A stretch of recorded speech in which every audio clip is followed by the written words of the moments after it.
আল্লাহ রাব্বুল আলামিন বলেন, ওয়াতিলকাল আমসালু নাদরিবুহা লিন্নাস ওয়া মা ইয়াকিলুহা ইল্লাল আলিমুন। অসংখ্য দৃষ্টান্ত এই পৃথিবীর বুকে ছড়ায় রেখেছি। এসব দৃষ্টান্ত থেকে উপদেশ গ্রহণ করতে পারবে তারা, যাদেরকে আমি রব্বুল আলামিন জ্ঞান দান করেছি, যাদের জ্ঞান দিয়েছি। ওরা তো জ্ঞান পায় নাই, ওরা পাইছে বুদ্ধি। ওরা কি পেয়েছে?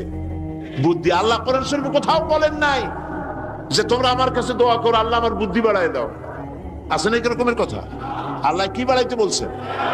আল্লাহ রাব্বুল আলামিন বান্দাদেরকে শিখায়েছেন, বান্দার আমার কাছে দোয়া কর, রব্বি জিদনি ইলমা। পড়েন সবাই, রব্বি জিদনি ইলমা।